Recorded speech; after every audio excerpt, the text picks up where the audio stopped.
Welcome back friends. आज हम same energy के साथ फिर से मिले हुए हैं और आज है ना हम एक बहुत ही अच्छा सा हॉट टॉपिक के साथ मिले हुए हैं।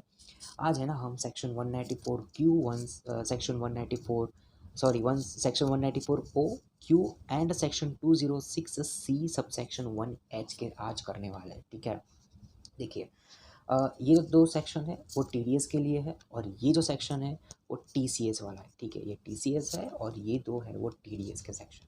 ठीक है, ये tax deducted at source, tax deducted at source, ये है टैक्स कलेक्टेड एट्स योर्स वाला सेक्शन। ठीक है, तो देखिए ये जो तीन सेक्शन है ना वो आजकल प्रैक्टिकल लाइफ में हर जगह एप्लीकेबल होते हैं। ठीक है, हर जगह। देखिए ये जो तीन सेक्शन है वो सीए फाइनल के लिए बहुत ही इंपॉर्टेंट सेक्शन है, बिकॉज इंस्टीट्यूट जो है ना वो स्टूडेंट के मतलब ये कॉन्सेप्ट को हर बार चेक करती है, क्योंकि ये जो सेक्शन है वो मार्केट में बहुत एक्टिव सेक्शन है। ठीक है, तो ये तीन सेक्शन आपको एकेडमिक पर्पज़ के लिए तो बिल्कुल करने पड़ेंगे और प्रैक्टिकल लाइफ में तीनों सेक्शन का बहुत इंपॉर्टेंस है।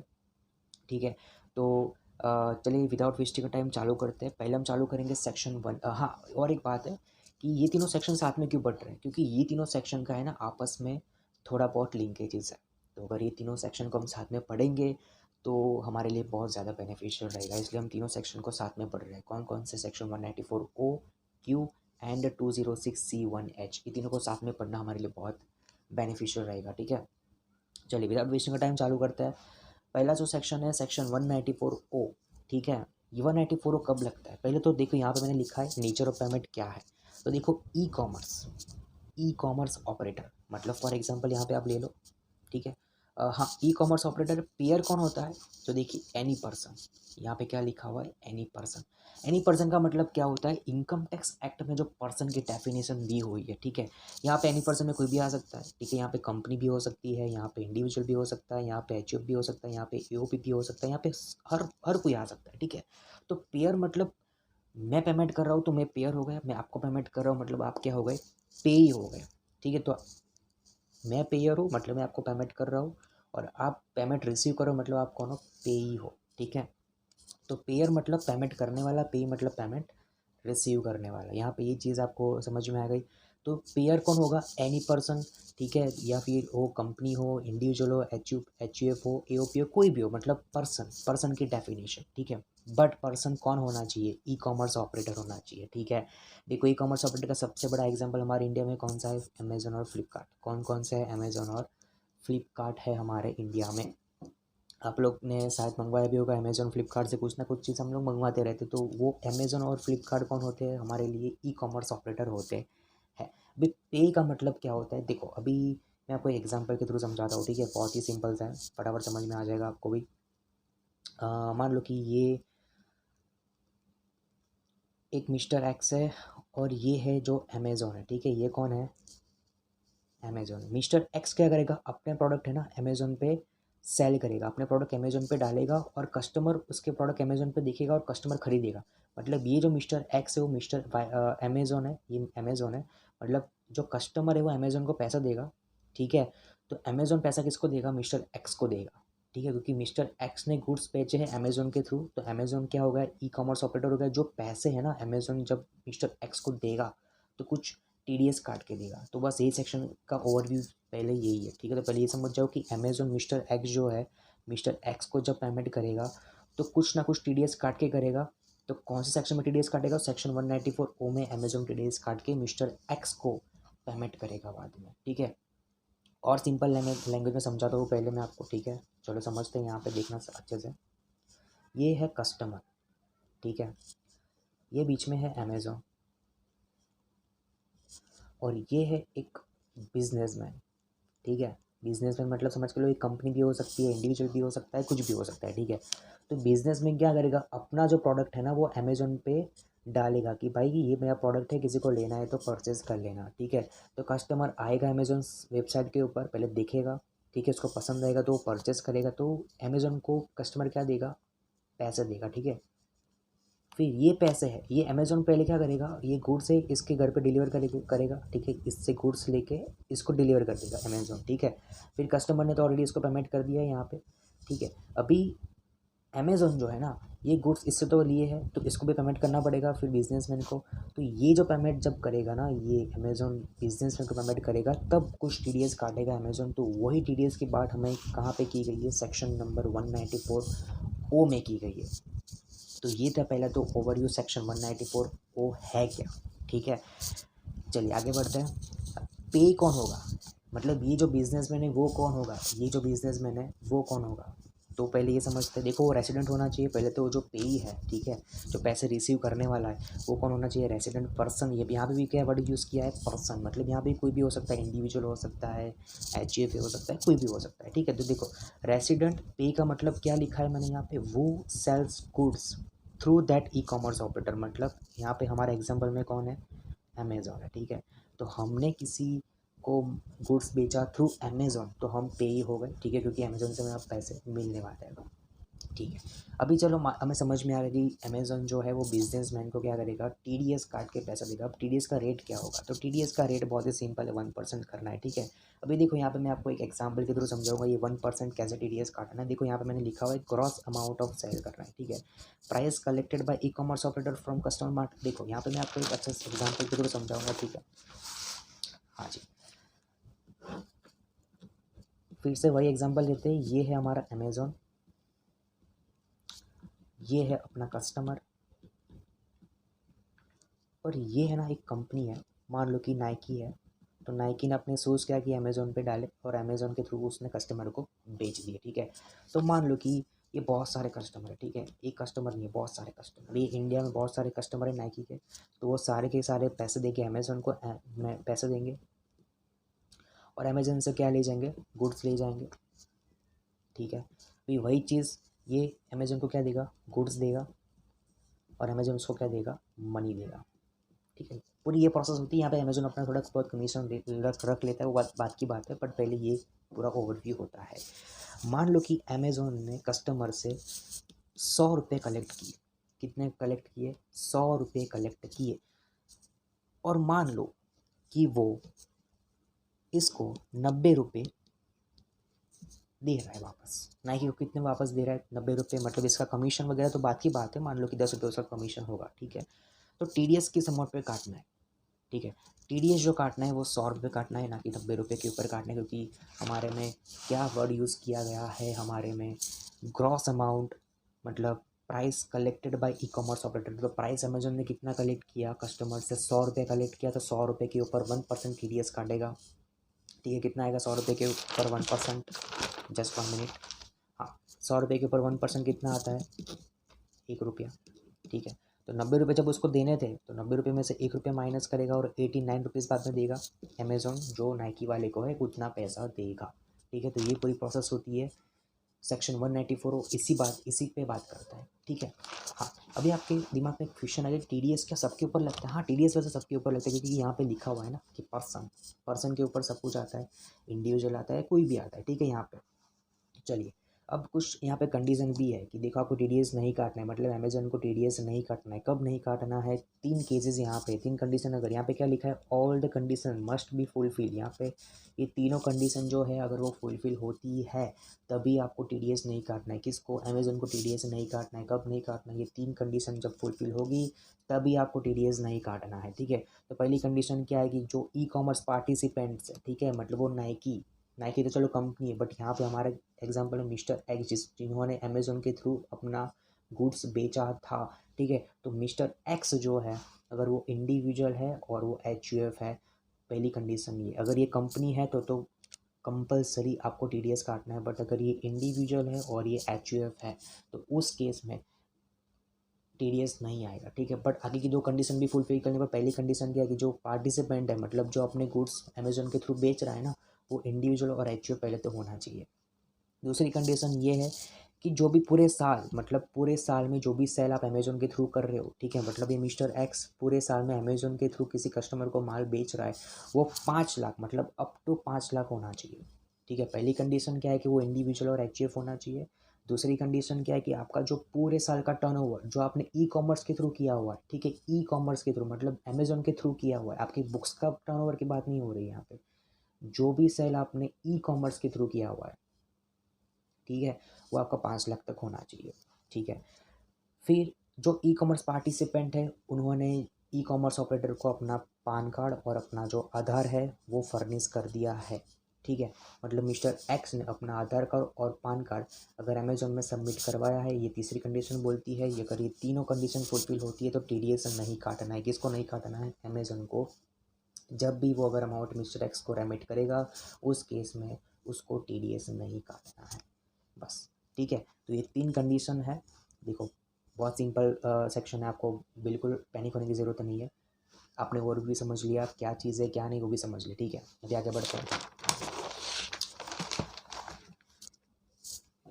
हाँ, देखिए अभी क्या होता है, कभी कभार ये अमेज़ोन है, ठीक है, ये mister x y z enterprises जो अपने गुड्स अमेज़ोन पे डालता है और वो अमेज़ोन जो है वो अपने कस्टमर को डिलीवर करता है, ठीक है। तो कभी कभार क्या होता है कि कस्टमर ने परचेस कर लिया अमेज़ोन से प्रोडक्ट और जो पेमेंट करता है कस्टमर ऑनलाइन तो डायरेक्ट किसके खाते में जाता है? जो बिजनेसमैन है जिन्होंने अपने गुड्स अमेज़ोन के थ्रू बेचा है, तो वो भी पेमेंट डायरेक्ट यहाँ पे चला जाता है, ठीक है। तो क्या इस केस में हमें टीडीएस काटना है, मतलब अमेज़ोन को टीडीएस काटना है? हाँ बिल्कुल टीडीएस काटना है, ठीक है। डायरेक्ट पेमेंट अगर कस्टमर बिजनेसमैन को करता है तो उस केस में भी टीडीएस आपका कटेगा, ठीक है। यहाँ पे मैंने लिखा ये आपका ये चार्ट में दो रहा तो नीचे लिखा होगा level for TDS left TDS, ठीक है। चलिए आगे बढ़ते हैं।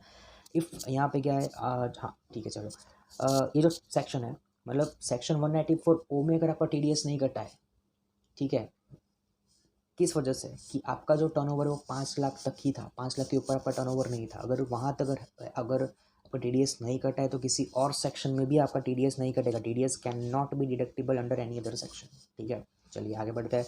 हाँ जी, देखो ऐसा तो कोई ज़रूरी है नहीं कि हर बार मैं अमेज़ोन के थ्रू गुड्स ही बेचूंगा, ठीक है। अभी यहाँ पे और हम एग्जांपल लेंगे। चलिए एक एग्जांपल मैं लेता हूँ यहाँ पर, समझना यहाँ पे बहुत अच्छा एग्जांपल है। अभी ये जो है वो अपोलो हॉस्पिटल है। क्या है अपोलो हॉस्पिटल? आप शायद जानते हो कि अपोलो हॉस्पिटल क्या है, बहुत बड़ी हॉस्पिटल है, ठीक है। इसकी भी एक एप्लीकेशन होती है जैसे अमेज़ोन की एप्लीकेशन है। यहाँ पे क्या होता है, आप डॉक्टर की ऑनलाइन अपॉइंटमेंट लेके ऑनलाइन ही आप अगर अपनी जो क्या बोलते हैं ट्रीटमेंट करवा सकते हो डॉक्टर का वीडियो कॉल करके, ठीक है। तो डॉक्टर आपको कंसल्ट करेगा कि आपको ये दवाई लेनी है, ये दवाई लेनी है वगैरह वगैरह, ठीक है। तो ये अपोलो हॉस्पिटल की एप्लीकेशन है, ये डॉक्टर बैठा हुआ है, ठीक है, यहाँ ये डॉक्टर है और ये जो है वो पेशेंट है, ठीक है। तो ये क्या करेगा, अपोलो हॉस्पिटल की एप्लीकेशन से डॉक्टर की सर्विसेज ले लेगा। पहले हमने क्या सीखा, गुड्स, ठीक है, तो हम गुड्स तो परचेस कर रहे हैं बट ये तो सर्विसेज वाला पॉइंट आ गया। तो क्या सर्विसेज के केस में सेक्शन 194 एप्लीकेबल है?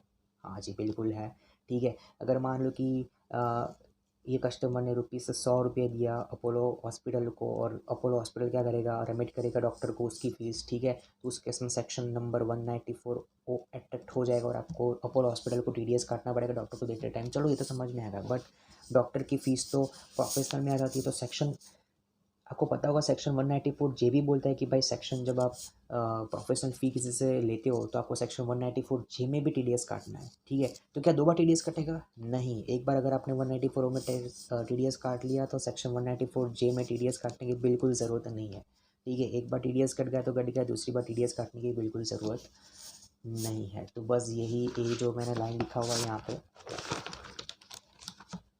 ठीक है, बस यही बोलता है। देखिए बढ़ता है, goods as well as services if in service already deduct under this section मतलब सेक्शन 194 में हमें ऑलरेडी काट लिया है तो दूसरी किसी भी अदर सेक्शन में काटने की ज़रूरत नहीं है। यहाँ पर मैंने एग्जाम्पल में भी लिखा है, देखो 194 जे मतलब जब भी अपोलो हॉस्पिटल जो है वो अगर डॉक्टर को अपना जो वो रेमिट करता है तो उस केस में भी अगर 194 ओ में अगर अपोलो हॉस्पिटल ने काट लिया है टीडीएस तो फिर सेक्शन 194 जे में काटने की ज़रूरत नहीं है। 2 बार टीडीएस नहीं करता है, एक ही बार टीडीएस करता है 194 ओ में, ठीक है। एक बार काट लिया तो दूसरी बार काटने की ज़रूरत नहीं है, ठीक है। चलिए हाँ, और एक यहाँ पे मैं समझाता हूँ और एक अच्छा सा अपने पास केस है सेक्शन 194 ओ के रिलेटेड, ठीक है। चलो देखिए, ये अमेज़ोन है, ये mister x y z enterprise है जो अपने गुड्स है वो अमेज़ोन से क्या करता है, सेल करता है, ठीक है। अभी अमेज़ोन क्या करता है, कभी कभार खुद पेमेंट नहीं लेता, वो किसी थर्ड पार्टी को अपॉइंट करता है कि आप हमारे बिहाफ में पेमेंट ले लेना, ठीक है। आपने देखा होगा कि आप जब पेमेंट करते हो किसी पेमेंट तो आपको दूसरी की पेमेंट गेटवे के साइट के ऊपर ले जाता है। मान लो कि रज़ोर पे में आपको ले गया, ठीक है, तो कस्टमर सीधा रज़ोर पे को पेमेंट करता है, ठीक है, और रज़ोर पे बाद में जो भी पेमेंट कस्टमर से आया है वो किसी को रेमिट करता है, अमेज़न को करता है, और अमेज़न किसको पे करता है वापस, मिस्टर XYZ एंटरप्राइज को करता है। ठीक है, तो अमेज़न अपनी कुछ पेमेंट रिसीव करने की जो सर्विसेज है वो आउटसोर्स कर देता है। ठीक है, तो मान लो कि कस्टमर ने रज़ोर पे को पेमेंट किया।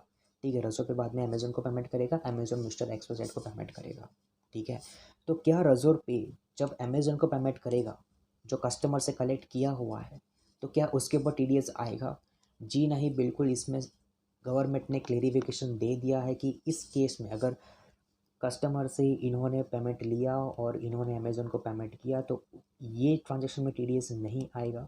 ठीक है, बट हाँ, अगर अमेज़न जब XYZ एंटरप्राइज को पेमेंट करता है तो उस केस में सेक्शन 194 ओ अटेक्ट हो जाएगा और अमेज़न को TDS काटना पड़ेगा।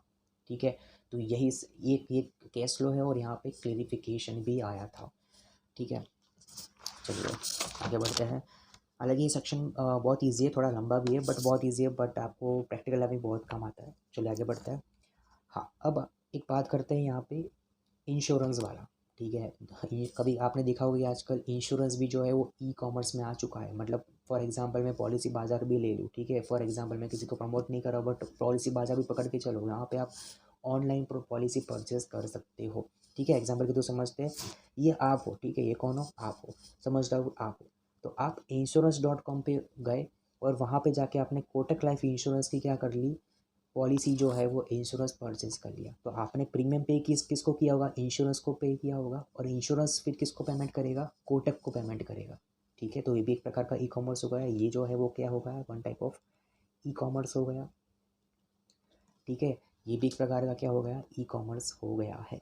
ठीक है, तो मान लो कि जब ये इंश्योरेंस वाला जब आपसे कलेक्ट किया हुआ प्रीमियम अगर कोटक को देगा तो क्या उस केस में सेक्शन 194 ओ लगेगा? हाँ जी, बिल्कुल लगेगा। सेक्शन 194 ओ जो है वो अट्रैक्ट हो जाएगा और सेक्शन 194 ओ में TDS काटने के बाद कोटक में आपको पेमेंट करना पड़ेगा।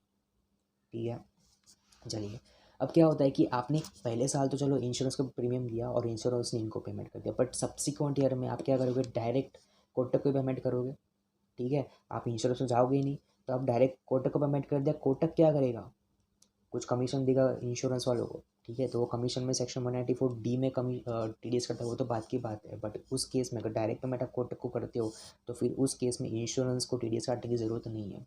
ठीक है, अब एक बार और रिवाइज करते हैं, ये दोनों थोड़ा ट्रिकी है। ठीक है, कोई बात नहीं, फटाफट हो जाएगा। ये आपने क्या किया? insurance.com पे जाके एक पॉलिसी परचेस की कोटक वालों की, और प्रीमियम किसको पे किया? insurance.com को ही आपने क्या किया? प्रीमियम पे कर दिया। ठीक है, और यही प्रीमियम जब ये कोटक को क्या होगा, जब इंश्योरेंस वाला कोटक को रेमिट करेगा, ठीक है, तो उस केस में सेक्शन 194 में उसको TDS काटने के बाद रेमिट करना है। ठीक है, फिर अगले साल आप क्या करोगे? सीधा कोटक को ही पेमेंट करने वाले हो। ठीक है, इंश्योरेंस को तो पेमेंट नहीं करने वाले हो, क्योंकि आपको पता है कि मैं कोटक को ही पेमेंट करना, तो आप क्या करोगे? कोटक को ही डायरेक्ट पेमेंट कर दोगे।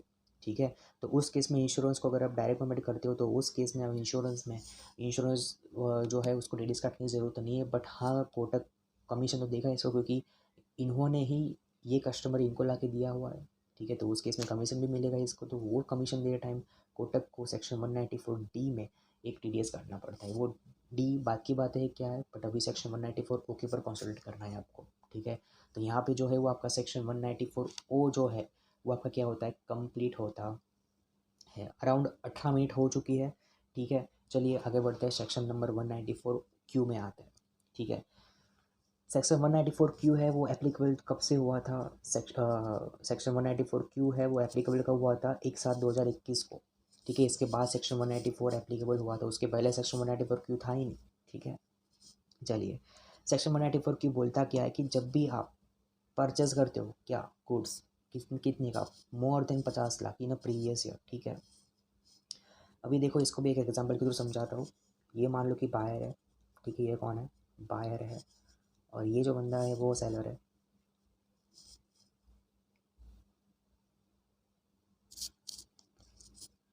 हाँ जी, ये बायर है और ये जो है वो सेलर है। ठीक है, अभी ये बंदा सेलर से कुछ गुड्स परचेज करेगा और ये इसको क्या देगा? पैसे देगा, और सेलर इसको क्या देगा? गुड्स देगा।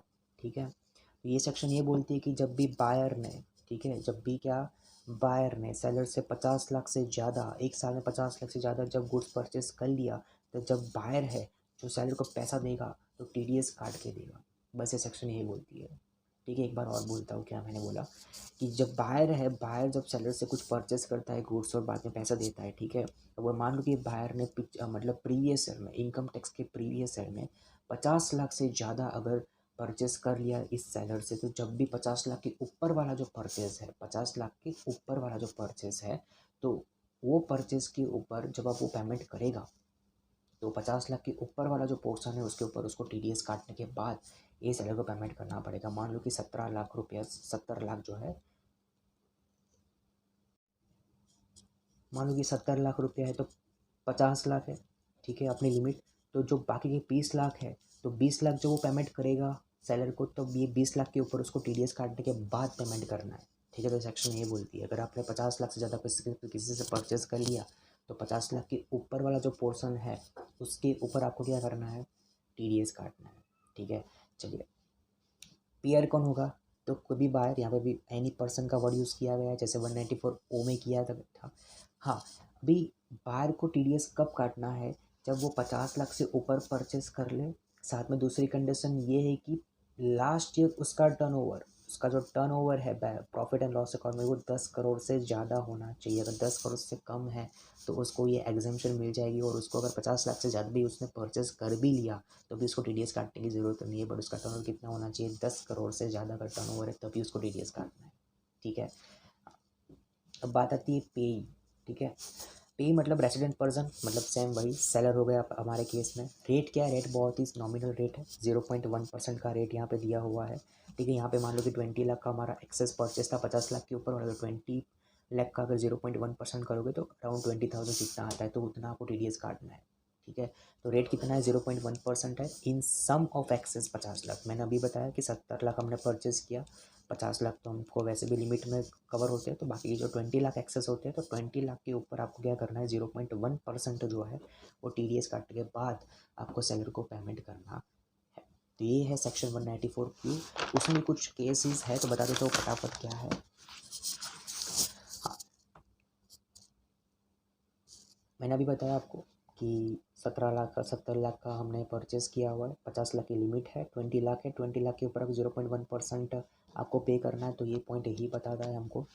फिर है in case a transaction to which both section 206C। देखो ये जो पॉइंट है, ये पॉइंट अभी मैं पेंडिंग रख रहा हूँ क्योंकि ये जो पॉइंट है वो सेक्शन हम अभी जो कर रहे हैं, ठीक है, अभी 5 मिनट में ही करेंगे। ये सेक्शन 206C1H करने के बाद ये पॉइंट आपको मालूम पड़ेगा, तो ये बात मैं आपको बाद में बताऊँगा। ठीक है, फिर देखो इसका ये 3 सेक्शन आपको आनी चाहिए। ठीक है, बाद में ये पॉइंट आपको समझ में आएगा। बट हाँ, अगर ये दोनों सेक्शन एप्लीकेबल होती है तो प्रीविल कौन करेगा, प्रीविल ये तीनों सेक्शन करेगी, ना कि इसमें आपको टीडीएस काटना है। ठीक है, हालांकि ये तीनों सेक्शन अगर आपको आती है तो भी ये पॉइंट आपको समझ में आएगा।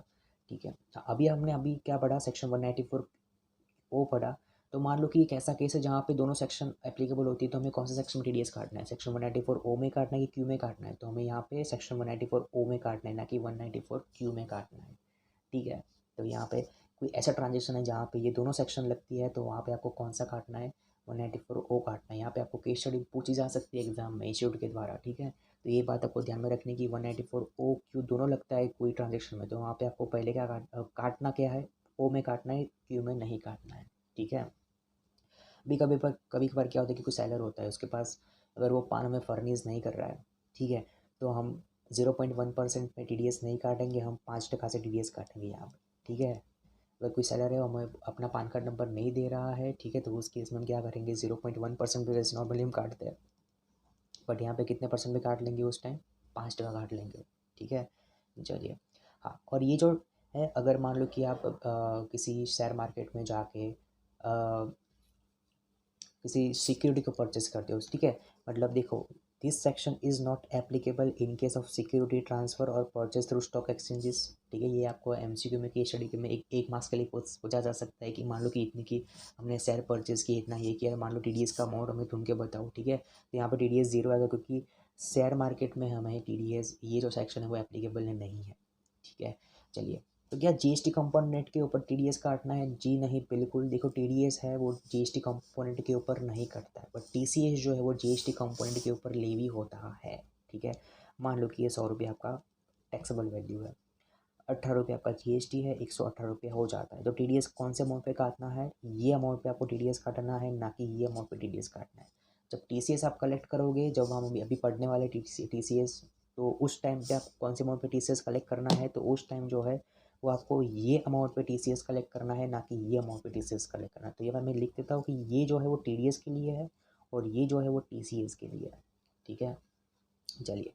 अभी कभी बार क्या होता है कि आपने परचेस कर लिया, ठीक है, मान लो कि आपने 70 लाख का परचेस किया और 50 लाख तक की लिमिट तो है अपने पास, और 20 लाख के लिमिट हमने TDS ऑलरेडी काट दिया, मतलब 0.1%, मतलब समझ के चलो 20,000 रुपीज़ जितना आता है, तो इतना हमने TDS काट लिया। फिर बाद में क्या होता है कि 70 लाख में से हमने 5 लाख का जो है वो परचेस रिटर्न कर लिया, मतलब हमारा इफेक्टिवली कितना गया, 65 लाख का हमारा परचेस आ गया, बट हमने TDS कितने में काटा है, मतलब यहाँ पे 50 लाख और यहाँ पे 15 लाख आता है। ठीक है, काटना कितने पे चाहिए था, 15 लाख पे काटा, किस पे, 20 लाख पे।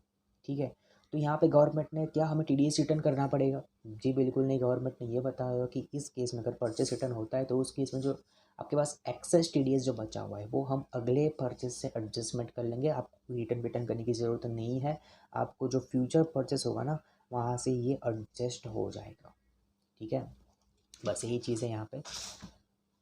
देखो, ये नॉन रेसिडेंट बायर को नहीं लगता है, ठीक है, ये तो फिर अगर एप्लीकेबल कर दे तो फिर एक्सपोर्ट ही नहीं होगा। तो नॉन रेसिडेंट कोई बायर है, मान लो कि ये अमेरिका में बैठा हुआ बंदा अगर इंडिया से कुछ परचेस कर रहा है, ठीक है, ये अमेरिका है और ये अपना इंडिया है, तो अगर अमेरिका वाला बंदा इंडिया से कुछ परचेस करता है तो उस केस में ये सेक्शन 194Q नहीं लगता है। ठीक है, हाँ, और एक चीज़ है, अगर सेलर की इनकम जो एग्जेम्प्ट है, ठीक है, कभी कभार सेलर जो है वो मिल्क बेचता है, ठीक है, मान लो कि अभी समझ के चलो, फॉर एग्जांपल, अगर मान लो कि ये एग्जाम्पल के लिए, ठीक है, ये एग्जाम्पल है, सिर्फ एग्जाम्पल, मान लो कि मिल्क है, मिल्क बेचता है, तो मिल्क के, मान लो मिल्क की फॉर एग्जाम्पल, चलो मिल्क नहीं लेते हैं, एग्रीकल्चर प्रोडक्ट ही लेते हैं, ठीक है, एग्रीकल्चर प्रोडक्ट हमारे इंडिया में एग्जाम्प्ट है, तो मान लो कि ये एग्जाम्प्ट है, तो जो बायर है, तो बायर को भी TDS काटने की ज़रूरत नहीं है। अगर सैलरी की इनकम एग्जाम्प्ट है तो बायर को TDS काटने की ज़रूरत नहीं है। बस ये अपना जो है सेक्शन 194Q यहाँ पे ख़त्म होता है।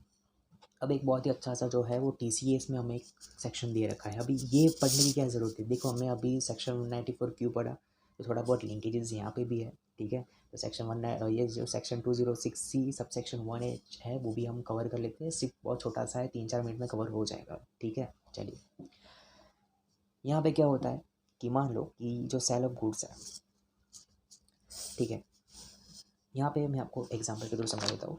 ठीक है, क्या होता है, देखो डिफरेंस बताता हूँ, सेक्शन 194Q में डिफरेंस क्या है, और हम जो भी पढ़ रहे हैं सेक्शन 206C1H, ये दोनों में डिफरेंस क्या है। देखो, ये रहा बायर, ठीक है, और ये रहा सेलर। ठीक है, समझ में आ गया। तो हमने क्या बोला कि मान लो कि 50 लाख से ज़्यादा परचेस करता है और बायर का जो टर्नओवर है वो 10 करोड़ से ज़्यादा है प्रीवियस ईयर में, लास्ट ईयर में। ठीक है, तो ये दोनों सिचुएशन अगर कंडीशन मीट करती है तो जब भी बायर पेमेंट करेगा किसको, सेलर को, तो TDS काट के करेगा। TDS किस में काटेगा, सेक्शन 194Q में काट के देगा। तो पहले ये सेक्शन 194Q हो गया।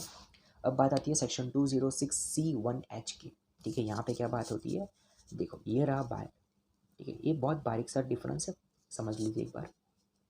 ये रहा सेलर अपना। ठीक है, अभी मान लो कि इसने 50 लाख से ज़्यादा परचेस तो कर लिया, ठीक है, बट इसका टर्नओवर मान लो कि 5 करोड़ ही है, तो सेक्शन 194Q लगेगा नहीं इस केस में, बाहर को TDS काटने की ज़रूरत ही नहीं है उस केस में। बट यहाँ पे फिर सैलरी पे गवर्नमेंट ने रिस्पॉन्सिबिलिटी डाल दी। ठीक है, यहाँ पे अब ये देखा जाएगा कि सेलर ने 50 लाख से ज़्यादा किसी एक बंदे को माल बेचा है। हाँ जी बिल्कुल बेचा है, इसको तो बेचा है। ठीक है, ये कंडीशन मीट कर ली। क्या सेलर का टर्नओवर लास्ट ईयर में 10 करोड़ से ज़्यादा है? हाँ जी बिल्कुल है। तो यहाँ पे सेक्शन 206C1H बोलती है कि आपको TCS कलेक्ट करना पड़ेगा। मतलब जब बायर से पेमेंट कलेक्ट करेगा, मान लो कि इसको 100 रुपये कलेक्ट करना था, ठीक है, अब वो क्या करेगा, TCS ऐड करेगा। मान लो कि फॉर एग्जांपल TCS 1 रुपया है, तो वो 1 रुपया ऐड करके सेलर बायर से 1 रुपया ज़्यादा लेगा और वो 1 रुपया जो है वो गवर्नमेंट को सबमिट करवा देगा फिर। ठीक है, तो वो अभी 100 रुपया नहीं लेगा, वो सेलर से अब 101 रुपया लेगा। तो यही बोलती है सेक्शन 206C1H। तो यही थोड़ा सा माइनर सा डिफरेंस है, अगर आप चाहो तो स्क्रीनशॉट ले सकते हो। यही थोड़ा सा माइनर सा डिफरेंस है सेक्शन 194Q और 206C1H, इसलिए मैंने ये दोनों साथ में करवाया आज आपको। ठीक है, चलिए आगे बढ़ते हैं। हाँ, तो सेल ऑफ गुड पे लगता है, रेट क्या है 0.1% रेट है, सेम अपना 194 क्यू वाला ही रेट यहाँ पे लगता है, ठीक है। फिर यहाँ पे टीसीएस कलेक्ट कौन करेगा, सेलर कलेक्ट करेगा, किससे कलेक्ट करेगा, बायर से कलेक्ट करेगा, ठीक है। बट बायर कौन नहीं होना चाहिए, सेंट्रल गवर्नमेंट नहीं होना, स्टेट गवर्नमेंट नहीं होना चाहिए, हाई कमीशन मतलब गवर्नमेंट वाली अथॉरिटी नहीं होनी चाहिए बायर, अगर वो है तो फिर आपको टीसीएस कलेक्ट करने की ज़रूरत नहीं है, ठीक है। ओके, अगर मान लो मैंने अभी पॉइंट आपको पेंडिंग करवाया था यहाँ पे, अभी मैं ये पॉइंट समझाऊंगा क्योंकि ये सेक्शन जो चल रहा है इसलिए मैंने ये पॉइंट आपको पेंडिंग करवाया था, तो चलिए वो समझ लेते हैं। अगर मान लो ये जो हमने अभी पढ़ा, अगर मान लो कि बायर ने टीडीएस काट लिया तो क्या फिर सेलर को टीसीएस कलेक्ट करने की ज़रूरत है, बिल्कुल नहीं, ठीक है। अगर कोई ऐसा ट्रांजेक्शन है जिसके ऊपर टीडीएस ऑलरेडी बायर ने, मतलब मान लो कि इसमें बायर ने ऑलरेडी टीडीएस काट लिया है, तो फिर ये सेलर को है ना इससे टीसीएस कलेक्ट करने की ज़रूरत नहीं है, मतलब सेम ट्रांजेक्शन के ऊपर टीडीएस और टीसीएस दोनों साथ में नहीं लगते, वहाँ पे कौन प्रिवेल करेगा, टीडीएस प्रिवेल करेगा, ठीक है। अगर मान लो कि एक ट्रांजेक्शन है जिसके ऊपर सेक्शन 194 क्यू भी लगता है, सेक्शन 206C1H भी लगता है, ठीक है, तो उस केस में कौन प्रिवेल करेगा, यहाँ पे आपको यहाँ पे टीडीएस काटना है फिर, ठीक है। यहाँ पे कब आना है, जब बाहर टीडीएस नहीं काट रहा है तभी सेलर को टीसीएस कलेक्ट करना है, अदरवाइज सेलर को टीसीएस कलेक्ट करने की बिल्कुल ज़रूरत नहीं है, ठीक है। चलिए आगे बढ़ते हैं। तो बस यही है, if buyer deduct TDS then TCS not applicable, ठीक है। ओके, अगर मान लो कि बायर ने उसका पान कार्ड दिया ही नहीं हमको, ठीक है, तो हमें एक 1% टीसीएस कलेक्ट करना है उससे, ना कि 0.1% यहाँ, क्योंकि यहाँ पे 0.1% हमें टीसीएस कलेक्ट करना है, बट अगर वो अपना पान नहीं देता है बायर तो उस केस में हमें 1% टीसीएस कलेक्ट करना है बायर से, ठीक है। चलिए आगे बढ़ते हैं, अब छोटा सा 1 मिनट का बाकी है, फटाफट देख लेते हैं क्या है। हाँ, अभी देखो ये जो है पॉइंट मैं यहाँ पे एग्जाम्पल के थ्रू समझाऊंगा आपको। मान लो कि ये अमेरिकन एयरलाइंस है, ठीक है, ये अमेरिकन एयरलाइंस है, ये मुंबई पे उसकी एक एक प्लान उसका मुंबई में पड़ा हुआ है, ये प्लान है, ठीक है, इसको समझ जाओ प्लान। तो ये अपना मुंबई एयरपोर्ट पे पड़ा हुआ है, ठीक है, तो इसको मुंबई एयरपोर्ट से लेके अमेरिका जाना है, तो उसके लिए फ्यूल लगेगा, क्या लगेगा आपको, फ्यूल लगेगा। तो ये फ्यूल है, अमेरिकन एयरलाइन जो है ये फ्यूल किससे परचेस करती है, मान लो कि इंडियन ऑयल अपनी जो भारतीय कंपनी है वहाँ से परचेस करेगी, ठीक है। तो इंडियन ऑयल क्या करेगा, इसको फ्यूल देगा, इसमें वो भर देगा फ्यूल, ठीक है। तो क्या अमेरिकन एयरलाइंस को टीसीएस कलेक्ट करने की ज़रूरत है, जी नहीं, बिल्कुल, ठीक है। यहाँ पे ये फ्यूल टू एनर एयरलाइंस तो नॉट लाइबल फॉर टीसीएस, तो अमेरिकन एयरलाइंस को इंडियन ऑयल से टीसीएस कलेक्ट करने की ज़रूरत नहीं है, सॉरी सॉरी थोड़ा गलत गलत हो गया। जब इंडियन ऑयल इससे पैसा लेगा ना अमेरिकन एयरलाइंस से, तब उसको टीसीएस, इंडियन ऑयल को टीसीएस कलेक्ट करने की ज़रूरत नहीं है, ठीक है, थोड़ा रिवर्स हो गया, कोई बात नहीं, इंडियन ऑयल को टीसीएस कलेक्ट करने की ज़रूरत नहीं है। जब हम एनर एयरलाइंस को कुछ फ्यूल बेचते हैं तो उस केस में टीसीएस कलेक्ट करने की बिल्कुल ज़रूरत नहीं है, ठीक है। अभी यहाँ पे क्या लिखा हुआ है, no need to any adjustment for GST और sale return TCS under this section applicable on receipt of consideration. हाँ, अभी हमने 194 क्यू में क्या पढ़ा था कि परचेस रिटर्न जब होता है, ठीक है, यहाँ पे हमने पढ़ा था ना, यहाँ पे अगर मान लो कि परचेस रिटर्न होता है, ठीक है, यहाँ पे ये एग्जांपल लिया था हमने 65 वाला, तो उस केस में गवर्नमेंट ने ये बोला है कि सेक्शन 194 क्यू में ये होता है कि आप फ्यूचर परचेस में एडजस्टमेंट कर लेना, ठीक है। बट यहाँ पे ऐसी कोई चीज़ नहीं है, ठीक है, यहाँ पे आपको जीएसटी के ऊपर भी मान लो कि आपकी 100 रुपये टैक्सेबल वैल्यू है, 18 रुपये जीएसटी है और 118 रुपये अगर होती है तो टीसीएस आपको इसके ऊपर कलेक्ट करना है, ठीक है। और मान लो कि सेल रिटर्न होता है, फ्यूचर में अगर सेल रिटर्न होता है तो क्या टीसीएस एडजस्टमेंट करने मिलेगा, तो गवर्नमेंट यहाँ पे साफ बिल्कुल मना कर दे कि यहाँ पे ऐसा कुछ भी नहीं होगा, यहाँ पे एक बार टीसीएस कलेक्ट कर लिया मतलब कर लिया, फिर एडजस्टमेंट आपको करने नहीं मिलेगा, ठीक है। तो यही थी हमारी 3 section, section 194O, section 194Q and section 206C1H। अगर आपको ये वीडियो अच्छी लगी तो आपके फ्रेंड्स कलीग किसी के साथ भी शेयर कर देना और लाइक कर देना और सब्सक्राइब कर देना। Thank you so much.